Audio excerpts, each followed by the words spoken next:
Hello, my name is Talia, and I am a high school student who is interested in pursuing a career in chemistry and math education. I have taken both honors chemistry and AP chemistry and have been very successful in both of the classes, and I really enjoy teaching others chemistry and learning it myself. I had a wonderful experience with both my honors and AP Chem teachers, and I wanted to start this YouTube channel and post honors and AP Chem topics online as a way of helping out someone who may be having some trouble with chemistry and could get some extra help through my videos.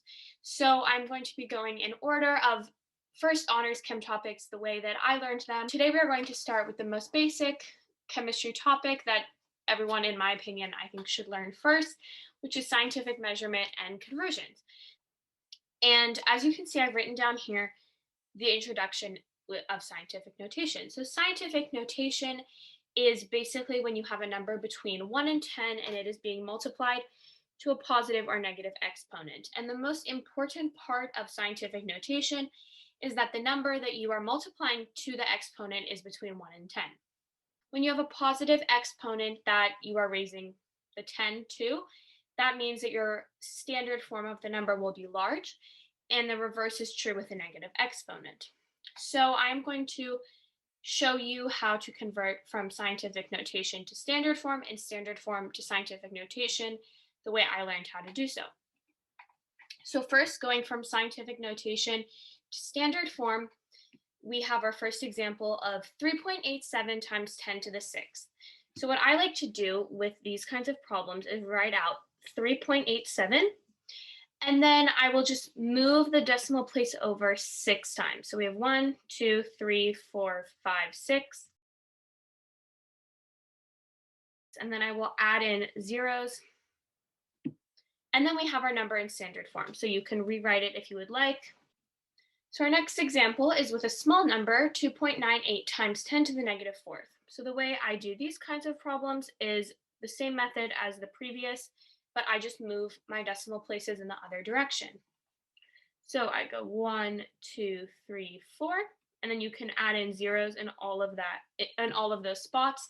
And with chemistry, you want to make sure that you never just have 0.000298, but 0.000298. So that would be the standard form, and you can write it again if you would like that. Now we're going to go the other way, standard form to scientific notation. So I will start over here and move my decimal place to the left because I want to get all the way down to a number between 1 and 10. So if we do that and count how many times we move the decimal place, we have 1, 2, 3, 4, 5, 6, 7, 8. So you can rewrite your number as 3.95 times 10 to the 8th because we moved the decimal place 8 times in order to get to a number between 1 and 10. Next, we have 0.0000721. So to do this, I'm just going to move the decimal place in the other direction because the number is less than 1 and we want to make it between 1 and 10. So I'm going to move it 1, 2, 3, 4, 5, 6. And we get 7.21 times 10 to the negative 6th because we move to the right. So to get in standard form, we're going to move back to the left. And that is how you get from standard form to scientific notation.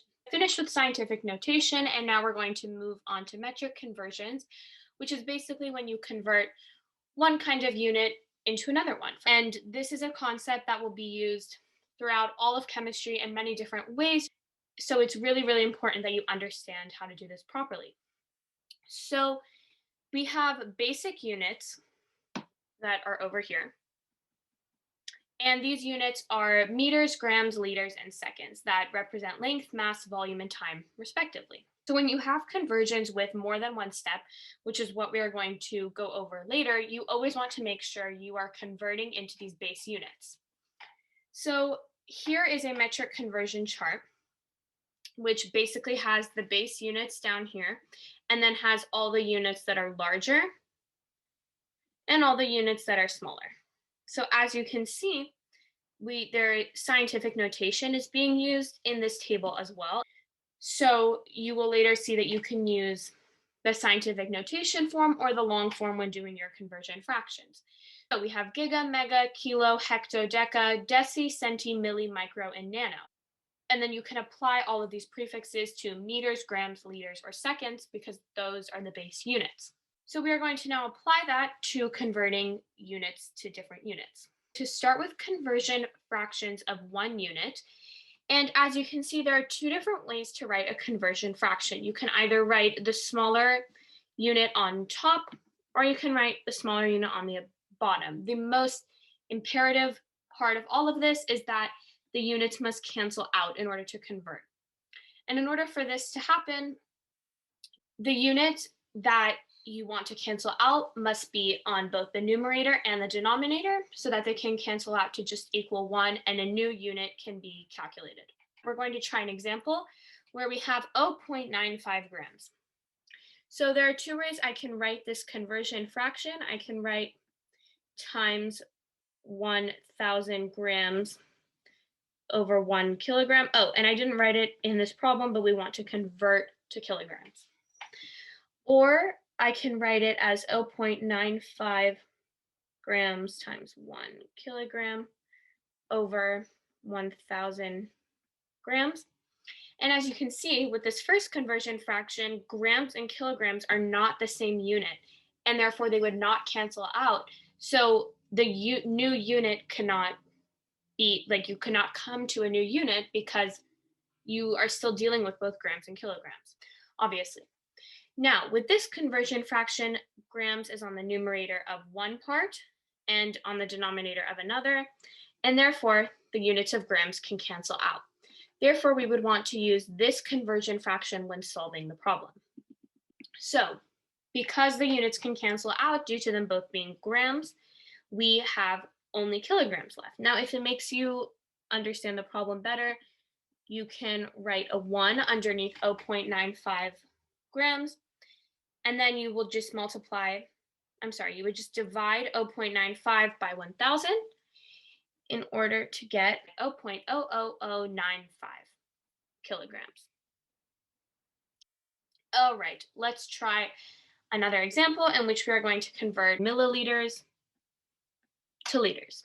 So we have 0.950 milliliters, and we want to have the unit that we are given in the denominator so that they can cancel out. So we would want to have milliliters on the denominator. Now, to convert to liters, it would be incorrect to say 1,000 liters equals 1 milliliter. And this mistake is made a lot. It's incorrect to write down because liters are bigger than milliliters, and therefore 1,000 liters would not fit in 1 milliliter. Instead, 1,000 milliliters would fit into 1 liter. So now that we do this, milliliters can cancel out. If you would like, you can write a 1 on the denominator, and then we are once again dividing 0.950 by 1,000, and we would get 0.00095 liters. Now, something we're going to learn later, significant figures would make this answer 0.000950 liters. So those are our first 2 examples of metric conversions with 1 unit, where basically the big picture in this section was that you always want to have the unit on the denominator of your conversion fraction should match the original unit you are given. So we have done conversions with 1 unit, and now we're going to move on to conversion fractions of 2 units. So with these, this would be going from like milligrams to kilograms, nanoliters to milliliters. And the big idea with these conversions is you always want to convert to the base unit first. And I'm going to show you how to do that. You can either do this in 2 separate steps or in 1 step combined, depending on your how advanced you are with chemistry and what your teacher allows. So for our first problem, we have 1.50 milligrams, and we will be converting to kilograms. So we want to first convert to grams because that is the base unit. And I'm going to draw a little roadmap. So we would be going from milligrams to grams to kilograms. So in order to do that, we first need to convert milligrams to grams, and we would do this by going 1.50 milligrams, and then we want milligrams on the denominator of the conversion fraction because, as I mentioned earlier, the units need to cancel out. So we can have 1 gram equals 1,000 milligrams. And then if you plug that into your calculator, you would basically be dividing by 1,000, which would get you 0.00150 grams. So we have done step 1. And then now we are going to convert grams to kilograms. So I'm going to write this down here. We have 0.00150 grams times 1 kilogram is equal to 1,000 grams. And then we're going to divide by 1,000 again, and my calculator gives this to me in scientific notation. So I'm going to write it that way as 1.50 times 10 to the negative 6 kilograms. So then you would write that here. And then that is your answer for this first problem. So that is in 2 separate steps. I'm now going to show you how to combine the steps. So in this problem, we are going from nanoliters to milliliters.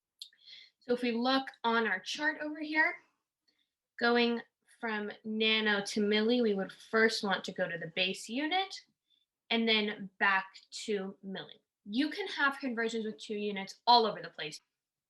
So I'm going to start. So we're going to go from nanoliters to liters back to milliliters. You'll usually see like a small unit to a large unit. This problem is just a little different. Okay, so we have 1,050 nanoliters, and we want nanoliters on the bottom. So we have, so this shows that 1 times 10 to the negative 9th liters is in 1 nanoliter. So I'm going to write that down. And then that's step 1. Now I'm going to convert from liters to milliliters. So now we want liters on the denominator, and we would say 1 liter is equal to 1,000 milliliters. You could also write this fraction as 0.001 liters is equal to 1 milliliter. I am choosing not to write it that way. So we would plug this all into our calculator. As you see, nanoliters cancels out here and liters cancels out here, and we are left with just milliliters. So I'm just going to do that. We get 0.00150 milliliters. These conversion fractions can be written in different ways, as I showed you with milliliters and liters, and it kind of just depends on the problem you're doing and the comfortability you have. But just the most important thing is that you have the units of the given number have to match the units of the denominator of the conversion fraction. That is what I want to keep stressing throughout this whole video. So we can write our final answer as 0.00150 milliliters, or you could write it as 1.050 times 10 to the negative 123 milliliters. That is how you do conversion fractions of 2 units. We are now going to move on to squaring and cubing. So with squaring and cubing conversion fractions, you want to always make sure that the conversion fraction itself is squared or cubed or whatever in order to make sure that the units still cancel. So we are going to do an example where I demonstrate to you how squaring the conversion fraction is necessary. So if we have 300 centimeters squared and we want to get it to meters squared, the incorrect way to solve the problem would be to say 300 centimeters squared times 1 meter over 100 centimeters, and then just write it as 3 meters squared. This is incorrect because centimeters squared and centimeters are not the same unit, and therefore centimeters squared would not cancel out, so you could not get to meters squared. Furthermore, this is meters, not meters squared. So nowhere in this problem is there the unit meters squared, and the units do not cancel out. Therefore, this is the incorrect way to solve the problem. So I'm just going to write that down here. So now I'm going to show you the correct way to do this problem. Okay, so if we have 300 centimeters squared, we can start with our original fraction of 1 meter equals 100 centimeters. Again, you can write this as 0.01 meters is equal to 1 centimeter. You will get the same answer. I just prefer it this way. So now what we want to do is square this conversion fraction like that. I personally prefer to rewrite the conversion afterwards, just because it makes things cleaner. So we're going to do that. So we have 1 meter squared over, and then if you square 100, you would get over 10,000 centimeters squared. So now if you see, these units are the same, therefore centimeters squared can cancel out. So we're just going to divide 300 by 10,000 to get 0.0300 meters squared. And that is, I'm going to just write that cleaner. And that is the correct way to do a problem with squared and cubed units. You can apply the same thing when you're cubing units. You would just do parentheses and cube it. But yeah, that is how we go about that. Okay, so we have done conversions with metric units. We are now going to move on to non-metric conversions. So as you can see, I have a table here. This is courtesy of my honors chemistry teacher, Sarah Lippitz. You can see that we can convert between inches and centimeters, miles and kilometers, gallons and liters, milliliters and centimeters cubed, basically from metric units to imperial units. The one thing with these kinds of units is that they cannot be abbreviated. So we're just going to go about these problems the same way that we went about metric conversions. I'm going to start with this first example that says 52.2 pounds equals how many kilograms and how many grams. So this is a combination of non-metric and metric conversions. I urge you to stop the video here, try it on your own, and then meet up with me when you're done. So you are welcome to do that. But let's get started. So we want to first convert 52.2 pounds to kilograms, which is this conversion over here. So we're going to do that by writing 52.2 pounds times 1 kilogram. You can abbreviate this one because it's metric, equals 2.204 pounds. If you just divide 52.2 by 2.204, because a fraction line is just like a division problem, we are going to get 23.7 kilograms. And then now we want to convert kilograms to grams. So we are going to just do that like any regular metric conversion by, I like to write 1,000 grams, 1 kilogram. And then when we multiply by 1,000, we get 2.37 times 10 to the 1, 2, 3, 4. And then this is our grams. Okay, so we are going to get started with our next problem that says the speed limit is 72 meters per hour. What is the speed limit in miles per hour and meters per second? So this requires multiple steps. I'm going to first start by writing out 72 meters per hour. And we want to convert to miles. But if you notice here, 1 mile is 1.61 kilometers. So we first need to convert to kilometers. You can do this in multiple steps. I'm going to show you just in one large conversion fraction. So you can write over here, 1 kilometer is equal to 1,000 meters. You could find this answer and then use that to find miles. Because I've already shown you how to do that, I'm going to continue as one fraction. So next, we would multiply by 1 mile equals 1.61 kilometers. And then if you plug that into your calculator, you get 0.045 miles per hour. This is not a very realistic speed, but for the sake of this problem, it can exist. So now we are going to convert that into meters per second. So I want to use the original number we're given because we already have meters in that. We're just going to convert the hours to seconds. So we can start again with 72 meters per hour. And then we want to write 1 hour.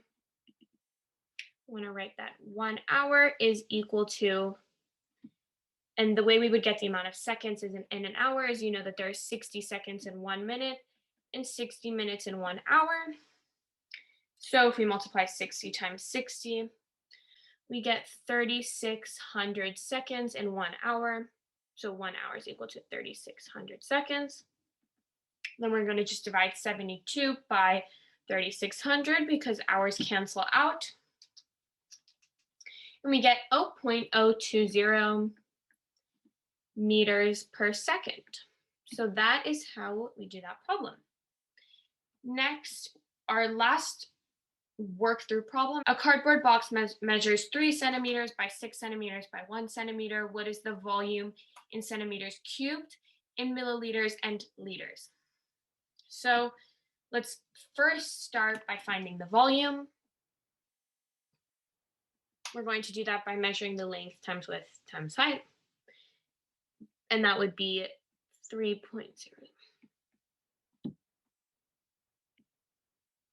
That would be 3 centimeters by 6 centimeters by 1 centimeter, which would get 18 centimeters cubed.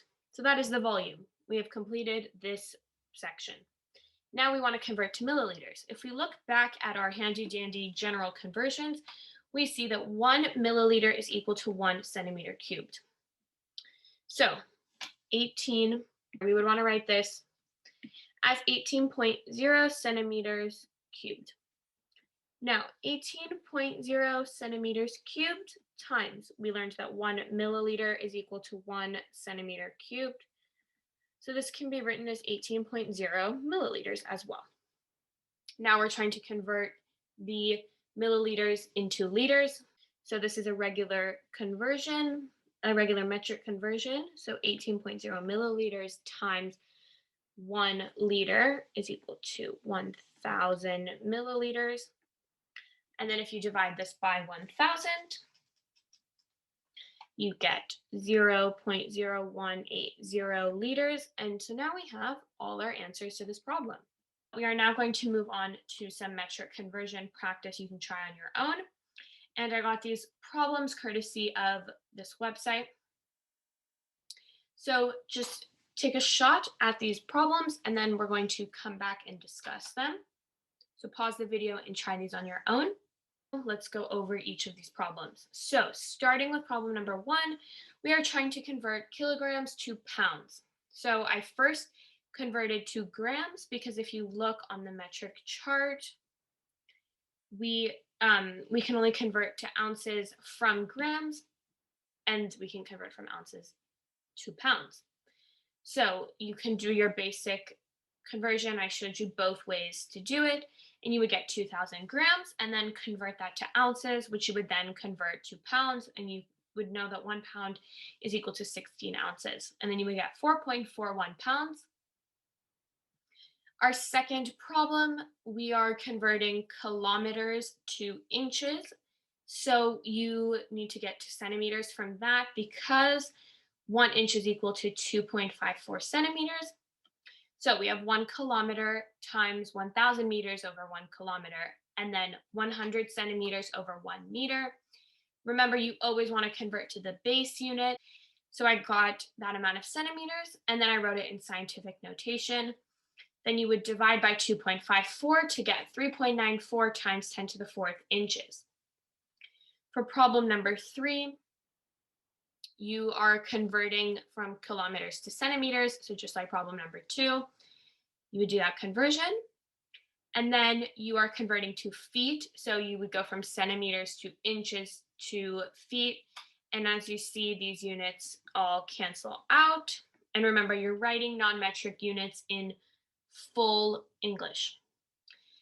Now, a note I wrote down here is that you can do your conversions in one step if you are allowed to do so. Just make sure you are not using this equal sign and then continuing on with another conversion. If you have an equal sign and write an answer, you need to start over with a new conversion. But yeah, those are all of the example problems. And that concludes the end of our first topic on scientific notation and metric conversions. Please let me know if you have any questions in the comments, and I will try my best to answer them. Also, these videos are meant to be a supplement to your learning. Do not hesitate to ask your teacher for questions, email them, go to office hours, talk to your friends, because chemistry is such a beautiful subject, but you really need to understand it like to a great degree in order to succeed. And these are kind of the building blocks of the subject matter. I hope you will join me back for our next video where we are learning about temperature, significant figures, and density in this still kind of basic unit. I will leave timestamps in the description of this video for the different chapters we are going over. And thank you again for watching, and good luck with your learning your chemistry.